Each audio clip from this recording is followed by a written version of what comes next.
Good afternoon, guys. Welcome to another episode of Let's Talk. My name is Lee from Conquer Your Confidence and also Alpha Tenacity. Today's episode is going to be about energy. I think it's something we all crave for more in life, more energy. I know it's something that definitely comes up a lot in my coaching sessions, people craving that more energy. So what if I told you you could actually have an abundance of energy at your disposal? So that's what we're going to look at throughout this video. We're going to look at diet. An exercise routine is perfect for creating energy and not draining our energy. We're also I'm going to show you a few tricks as well along the way, because we focus so much on energy that our body creates. And much like a car runs on gasoline, our body runs on chemical energy or fuel known as endosylphene triphosphate. But we focus a lot on the body and the diet and our sleep and our exercise, which are all amazing points and great for creating energy.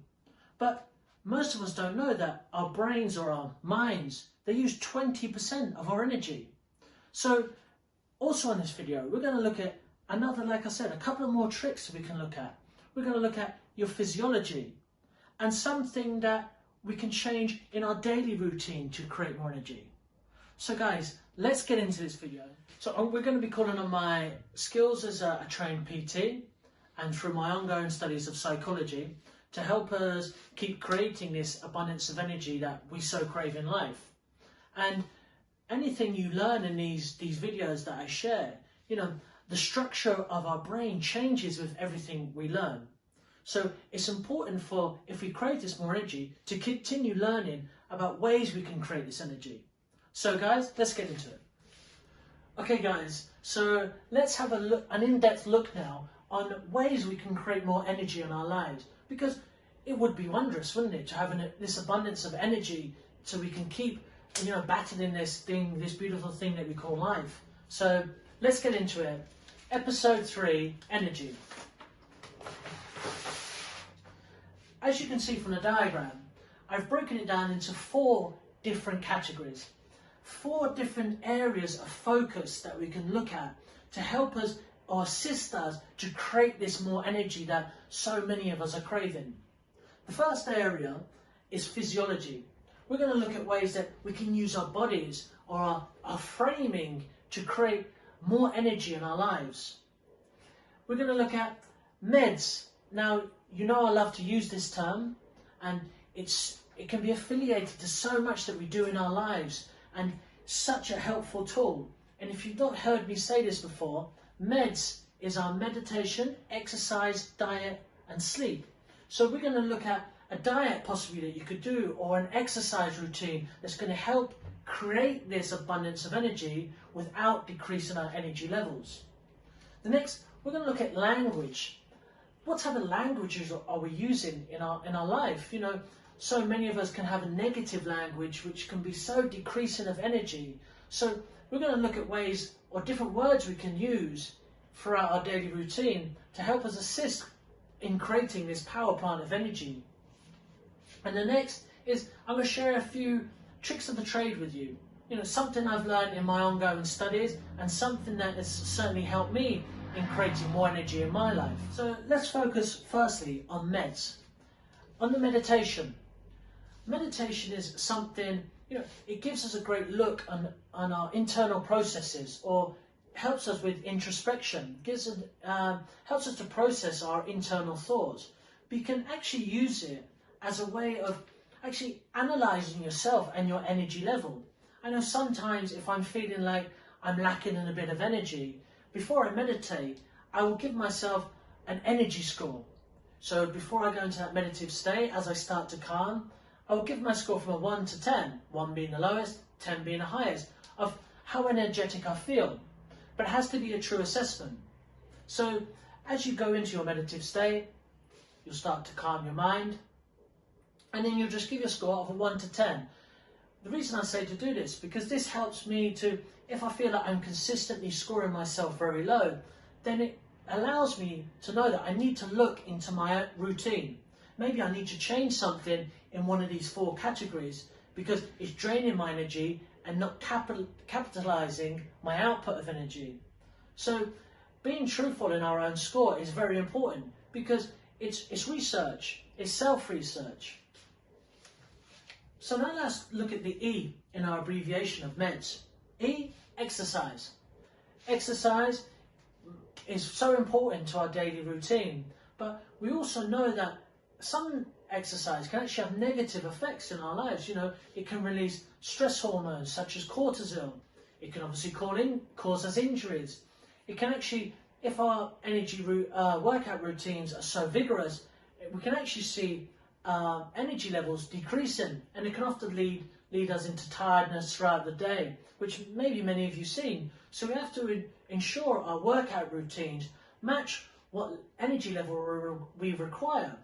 So maybe if you're somebody that's training for an Ironman or some sporting event, obviously you're going to need to keep those vigorous exercises coming in because it's part of a much bigger goal. But maybe you're someone that just works out just to help keep yourself ticking over, or you work out just to give yourself a good energy level. But so let's make sure that actually that workout that we're carrying out doesn't deplete our energy levels. So if you're somebody that's just looking for a workout routine to help keep your energy levels high, here's a great one. And it's actually very similar to the one that I spoke about in anxiety.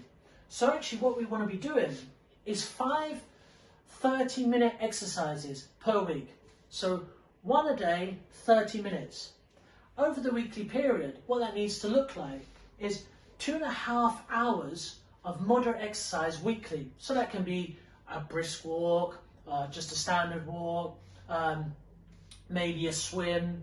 And then along with that 2.5 hours of moderate exercise, what we need to be doing is 1.5 hours of vigorous exercise. So this is our high intensity training, you know, our running, our high fat burning exercises. So this is the kind of routine we need to be looking at, that it's going to keep creating us energy without depleting our energy levels. Okay, so let's take a look at the D in our abbreviation. D is for diet. So many of us are self-reliant on high energy sugary drinks. 8 to 10 coffees a day. You know I'm someone that's been very guilty of myself, where we're so self-reliant on these hits of sugar and these hits of caffeine. But all of us, at some point we've experienced this caffeine crash or this sugar crash. So we need to ensure that the fuel that we're putting in using for our body's energy is going to be productive in our bodies creating energy. So we look at specialist diets, and a really good diet to follow to create excellent energy levels is a diet that's a low glycemic diet. So this is something that's very high in proteins, you know, high in fibers. So you look at your proteins, your meats, your eggs, or maybe your soya proteins, and high fiber foods such as cereals. We're going to need to be hitting our fruits and veg. You know, all these foods are have very low GI levels, or very low in the glycemic index. So this is excellent for keeping that our energy levels high, and a perfect kind of diet for us to be ensuring our energy levels are where we need them to be.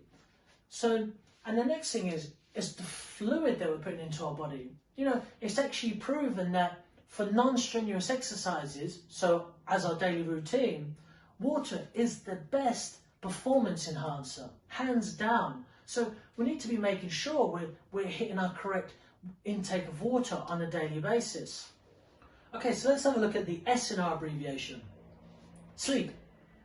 We're often told that as humans we need 8 to 10 hours sleep, but many individuals actually find that the more sleep we get, the more tired we feel.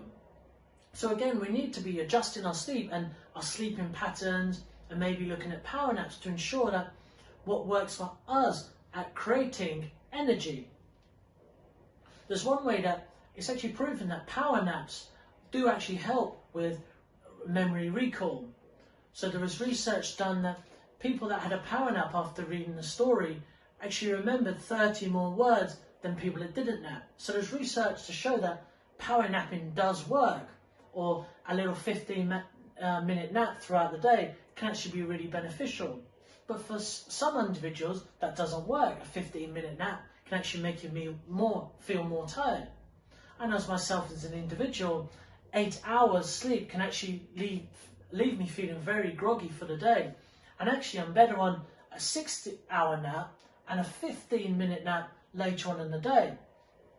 And we can also do things at restricting our sleep. Again, this trial and error of our sleeping pattern, to see what works for us as an individual, because we won't be the same as individuals. We're all different and we all crave different amounts of sleep.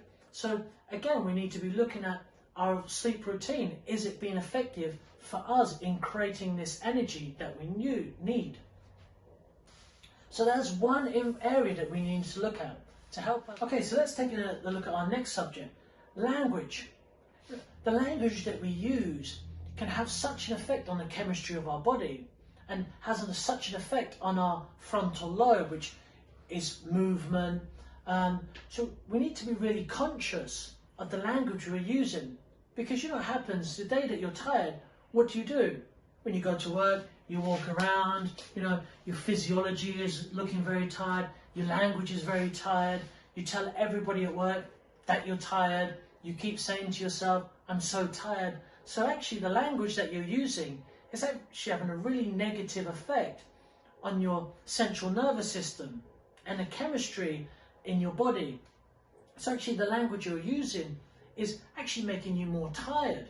So we can use things as power words, start to incorporate power words into your daily routine, really avoid any negative words that associated with tiredness. So one thing that we can often do, when you wake up in the morning, if you've done your tiredness assessment, is say some power words. Wake up in the morning, yes, yes, yes. Start getting those power words into your routine, because those are going to create a chemical reaction in your body and through your central nervous system. Find some power words that work for you, and then really incorporate those into your routine, because they're so important. And the effect that they can have on your frontal lobe, which again involves movement and energy levels, can really have an amazing effect. So start looking at power words that work for you and get them into your daily routine. The next, just a bit like language, is physiology. The chemistry of our body. And just like language, we use the power words, we can start to use power moves or power stances, because actually it's proven that power stances and power moves can create a higher level of testosterone and reduce the stress hormone, which we spoke about earlier, cortisol. So by using these power stances, and you often see it with Wonder Woman, don't you, or Superman, when they stand there in their power stance, their power move. Why do they do this? Because it creates an outer body power feeling, and to their enemy, it creates that lack of power. So really start to think about power moves and power stances you can use, because again, like I said, what happens when we're feeling tired?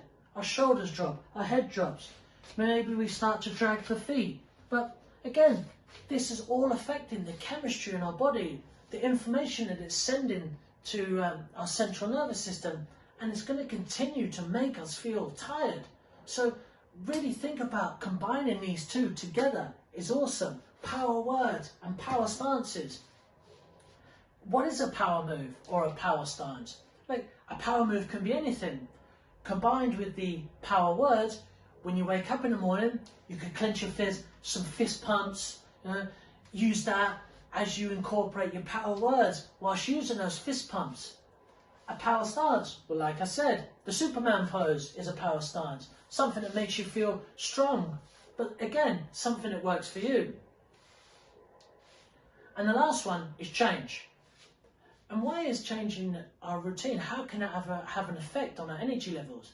Well, it's actually proven the same daily routine, if it's negative, softens the mind and slows reactions. So there we have it. If we kind of find ourselves in this daily routine, it's very similar to the day before. We're just kind of repeating the same conversations, repeating the same thoughts, repeating the same places where we go. This actually softens the mind and slows our reactions. So it does have a negative effect, and a negative effect on our energy. So it's something we need to look at. We need to really use this cross-pollination in stimulating the mind, because stimulating the mind creates an influx of neurons, so helps us to create this positive chemistry in our body, and starts to get us a little bit more energetic because of a slight change in what could be our daily routine. So go out there, have different conversations with people, meet somebody new, go for a coffee in another place, start to look at your routine and ask yourself, is this giving me energy or is it depleting my energy levels? So guys, there we have it. There's our 4 areas that it's going to help us to create this abundance of energy. So I ask you now, if you're somebody that's lacking energy, have a focus, have a look at, reevaluate yourself in these 4 areas. Reevaluate your meds, meditation, exercise, diet, sleep. Reevaluate the language that you're using on yourself on a daily basis. Have a look at those power words that you can incorporate into your daily routine. Give yourself a physiology check. Is your body language depleting your energy levels? Are you walking around with your head down, your shoulders hunched, draining yourself of energy whilst also draining everyone else of energy? So as we incorporate the power words, use those power words with power stances. Put some fist pumps in there, some warrior chants. So use those power stances and power moves to create this chemistry in your body, to stimulate the mind, stimulate the neurons, and stimulate that energy that you so crave. And then next, have a look at your daily routine. Are you just actually really tired physically, or are you just a little bit tired of life? So that's the 4 areas that you really need to focus on. So thank you for tuning in. Have a look. I hope this is a great asset to you. Use it wisely, because honestly guys, if you start to look at any of these areas, this really is going to change how your energy levels are used and how you can create your energy level in your life. And if you're more energetic, you're obviously going to be happier, because you're going to have a better chemical reaction in your body. So if you're happier, you're probably going to be more productive. And if you're happier, you're going to be more confident. So have a look guys, analyze yourself, analyze your energy levels, be critical where it matters, and focus up. So thank you for tuning in. Episode 3, energy. Be safe guys, keep motivated, and get those power words and power moves in. Thank you.